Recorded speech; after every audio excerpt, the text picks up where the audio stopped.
before we start, if you're watching on YouTube, it would mean so much if you could just drop a like for us. But here we go. Dyami Brown. These people with these names, sometimes I just can't say them. Jubba Hubbard, Dyami. Yeah, Dyami Brown, North Carolina, wide receiver, Michael Carter's teammate. I'll say this about the name. At least it's unique. Like, imagine being named Bob. I'm so sorry to any Bobs out there. Like, shout out to you. You're awesome. I'm sure you're a really cool person. But imagine being named Bob. Hey, what's your kid's name? Oh, that's Bob. What? Bob. You chose Bob? At least Dyami is. There's some There's some flair. Culture in there. There's some flair, some flavor. Yeah. Where's the flavor? Anyway, tell us about Dyami Brown. Look, Dyami Brown, obviously, once again, Michael Carter's teammate. He's likely a 3rd round pick. He's a wide receiver. He has the ability to get off the line and get open. I think he reminds me of. Actually, I'm not gonna say that. That would have been really that's hella ceiling. He's a stutter step king. Let me tell you that. Okay. Yeah. I can tell you that he is an amazing guy off the line. Like I said, he's a deep ball threat. Also, he's not. I think he's 6 foot, so he's not massive. But, 6 foot, 6'1". Yeah, but what does he remind you of? He can definitely transition to a slot wide receiver in the league. He was a deep ball threat in college in North Carolina, but we see him transitioning to a slot receiver like a Sterling Shepard. Yeah. Like someone like that can be, just sitting in the middle of the field waiting and being that option for that check down guy. Still a very valuable wide receiver, right? Like Sterling Shepard on his good days. Imagine Sterling Shepard had a good week every week. He would be like a top 15 wide receiver in the league. He just doesn't have a good week every week. So Dyami Brown, if he puts it all together, he's got nice tape. Yeah. The only reason he's not going to be a deep threat in the NFL is because that speed doesn't translate in the NFL. It translates in college, but he's going to be able to find some space. What are some teams that you like with Dyami Brown, like as a landing spot? So the teams that I really like are the Colts. Okay, I'll say the teams: Colts, Titans, Packers, and all these guys kind of already have the number 1 receiver, so he can be a great wide receiver too, or great slot receiver. So for the Colts, they have Michael Pittman Jr., Ty on the outside. Dyami can go in the slot. The Titans, AJ Brown. They have obviously they got rid of Corey Davis and Jonnu Smith.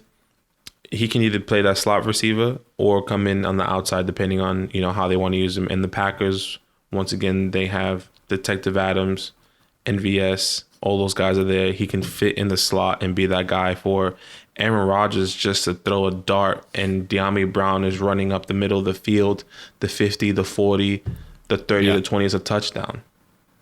Yeah, I could see that happening. I think he's got a good potential to be a really great wide receiver too in the NFL, and potentially a guy that in a year or two, or in Dynasty, you should be looking at because he does have upside to be more than just a wide receiver too as well. He's got that potential upside. All right, Tarmorrion Terry. We keep getting DMs and comments. Talk about Tarmorrion Terry. We're going to talk about him, but you're not going to exactly love what we have to say. Likely a 5th to 6th round pick. Look, he's got the body frame to be an elite. And when I say elite wide receiver 1. Unfortunately, he hasn't filled it out. He's got one of the skinniest legs, and he hasn't necessarily put the meat on the bone that he needed to be that type of wide receiver. We haven't seen it translate. We haven't seen the winning one-on-one balls.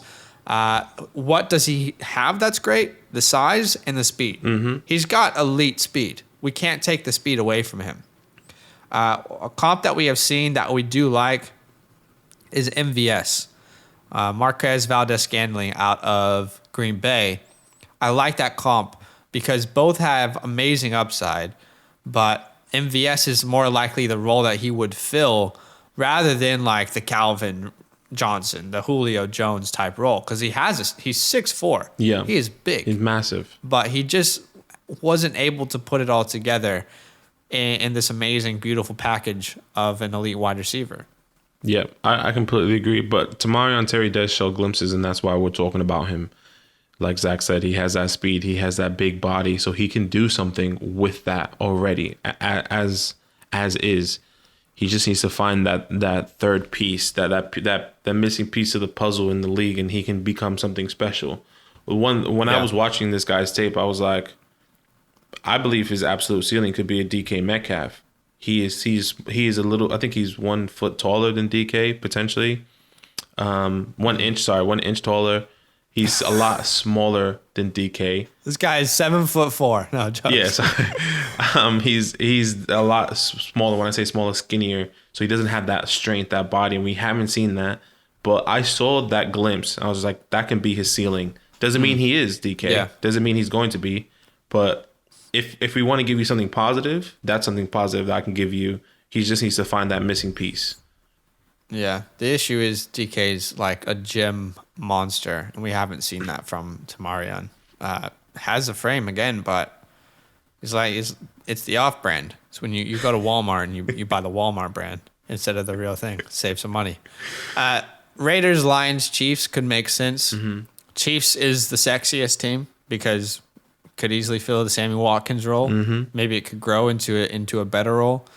The Lions make sense because their best wide receiver is Tyrell Williams, ladies and gentlemen. And I like the Raiders the most. For me, it makes the most sense because they don't have, other than Darren Waller, they don't really have a big body wide receiver that goes up and has a chance to develop into a number one target. They don't have a guy who will develop into a number one target right now. Ruggs is a different type. He could develop into the Tyreek role, but he's not a big body. No. That would be interesting. Have both of the speed guys in Henry Huggs and then in Terry. That would be interesting. Yeah. Huggs and Tarmorrion. Amon-Ra St. Brown. Okay. Next guy. Say that one again.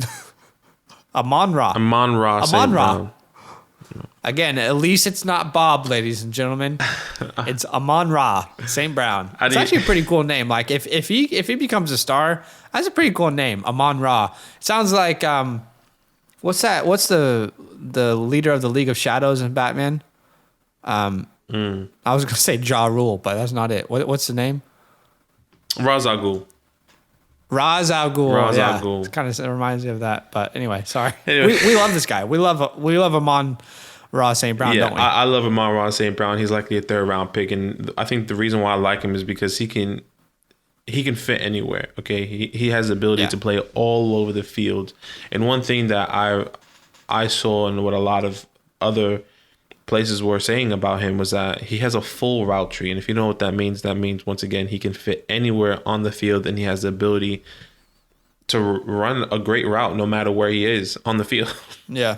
So it's also harder to defend because if you've got a very limited route tree, defenders will see that on tape and they're going to know what you're going to do. Mm-hmm. But if you got an expanded route tree, then one route could be actually ending 6 different ways. Exactly. Right? So it's a really, really great advantage for him. And I think a great comparison, once again, if you don't know about the route trees, I think the first person that comes to mind to me is Stephon Diggs. The man can go anywhere on the field, and he will catch that ball, and he will break your ankles and do something special. So Amon-Ra St. Brown could have the ability to have the route tree as a Stephon Diggs. Once again, we're not saying he is him. But he's likely to play in the slot other than anywhere else. So we do like that. That and one pro comparison that I had when I first saw him was Cooper Kupp. I love the comparison of Cooper Kupp. I think that's an amazing comparison. And he's a gadget player for sure. Exactly. Like Cooper Kupp can be played all over. You can do the jet sweeps. I like that comp. One comp that stood out to me is Pierre Garçon. Not a name you know too much about right now, but if you've been watching football for at least 10 years, you know a lot about Pierre Garçon. Started with the Colts, was a great asset for Peyton Manning. Then he got a big contract with Washington, and surprisingly was one of the wide receivers we signed who wasn't a complete waste of our money. He was brilliant. Really helped out RG3. If you want to see Pierre Garçon and Amon-Ra St. Brown's potential, just look at the Washington's offense in 2012 with RG3 and Pierre Garçon. Pierre Garçon is just that smart player. He can be anywhere in the field. He just finds the open spaces. And that's what I love about Amon-Ra St. Brown. I think we can both agree that he is our favorite wide receiver out of the list we're talking about. Yes, correct. Okay.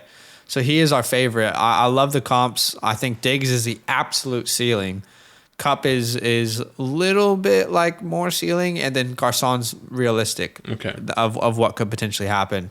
I like him with the Titans. They need a wide receiver too. They need a slot guy. I'm going to sell you on a team, though.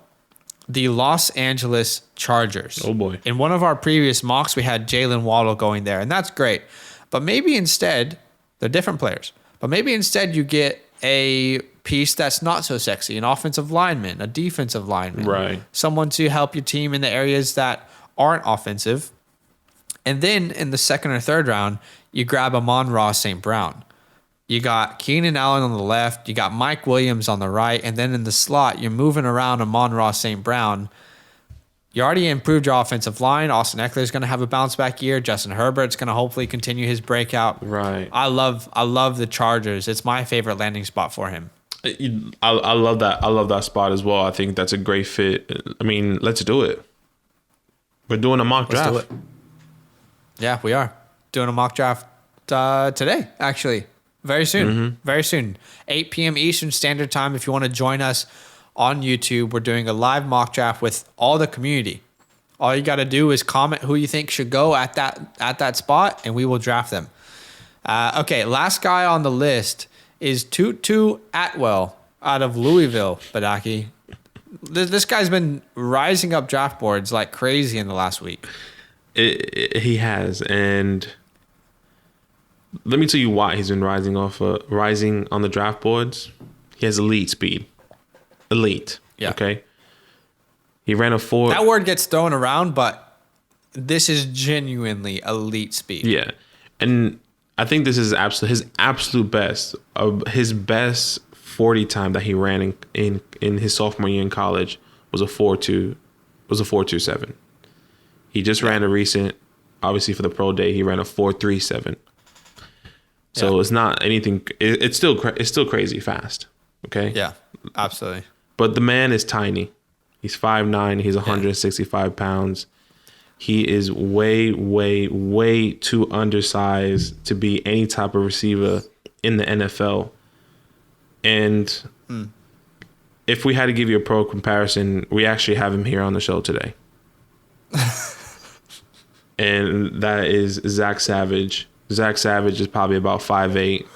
He's maybe like 150. I actually don't even know how much you weigh, but well, I tell you what, I'm 140. But if I got in the gym and I was going to the gym every day, and I was part of a college football program, I could get up to 165. Yeah, you see? I like this. I like this pro comp. And I think the issue is I probably run a 6.27 40 instead of a 4.27. But it's not great. He has my body, and he's in the NFL. What went wrong with me? Honestly, why didn't all 5'9" people go and try to play in the NFL? What happened? But obviously I don't have that speed. This is what NFL teams are looking for. They're not looking for a guy this, like what we talk about Devontae Smith. Oh, he's undersized. He's around 180, 175. When you go down to 165, and also Tutu Atwell just looks tiny. He just looks like he hasn't eaten a meal. Watch his tape. Watch his tape. Very electric player. The issue is when you get a guy this small, he doesn't have the best route tree either. He's not got the route tree that Devonta Smith has. Right. The issue is when you get into the NFL and you get these big bodies, you're going to get bullied off the line so easily. You can have as much speed as you want, but if you don't have the route tree, if you don't have the body, you're going to get bullied off the line. You're going to get bullied downfield. You're just not going to have the opportunity to actually showcase that speed. I'm just laughing, just trying to picture him on the other side of somebody. Like, obviously, they're not going to put your number one corner next to him or whatever, but like, imagine Jalen Ramsey in front of Tutu Atwell or Richard Sherman, literally anyone that you can think of in the NFL that's on the defensive side. Yeah. They're probably going to, Jalen Ramsey is probably just going to say, why am I here? Yeah. You know, the reality is that this could work out for Tutu. It very well could because he has the speed. I see him in like this is really harsh, but I kind of see him kind of in the role McCole Hardman is doing right now. I think that's his ceiling. Is just a guy who every once in a while is going to catch a really long ball for a touchdown, and he'll probably be a good punt returner. I'm just imagining, and I hate to say it, a career that could potentially be full of injuries if they try and get him into a big volume role. If he can't bulk up, if he can't get bigger, why was Tyreek Hill successful? Well, Tyreek Hill is way bigger. He's got a lot more muscle, a lot more mass. You can't just throw this guy whenever you want. So I want him to have a successful career. I just don't see it happening. He could land with the Chiefs. That wouldn't be surprised. They want speed. Could be on the Packers. Right. I like him on the Packers. That's my favorite spot for him. Obviously, a gadget guy alongside Devontae Adams. I want it to work out. Yeah. And I want to be wrong. And quickly, just so everyone knows, when you scout and you show the weaknesses of a player, that's actually the job, is to scout and show weaknesses. If a player proves you wrong, that's actually good. I want to look back, and the people that proved me wrong, I want to say, you know what? He absolutely proved me wrong. Like, that is extremely impressive that he was able to do the things that we didn't think he could. So there's none of this Tutu Atwell went off, you're an idiot. Like, I hope he does. Yeah. I just don't think he will. I'm scared, and I'm with you, and I actually don't see him. It's weird because we're talking about him telling that you should know him, but there's a part of me that doesn't even see him getting drafted. And why? I don't know. In like the second round. Yeah, exactly. Even though he can go in the second or third round, but I just, it doesn't make any sense. The way he looks doesn't make any sense. That's probably why. The way he looks doesn't make any sense. I don't know if that. Let's see. His hair, whack. His gear, whack. The way that he talks, whack. Bro. Doesn't even like his smile, whack. That's literally you right Literally, now. I just don't like the way he looks. If all you have to do is look at Zach, okay? If you're watching this on YouTube, look at Zach and say, does that make sense? And you're going to say no. Yo, what's good? Thanks for watching. Subscribe here to get the best of fantasy football. We got some more videos as well if you're feeling like it. And lastly, don't forget that you can support us and unlock exclusive content by signing up to our Patreon, patreon.com/fantasylandfam.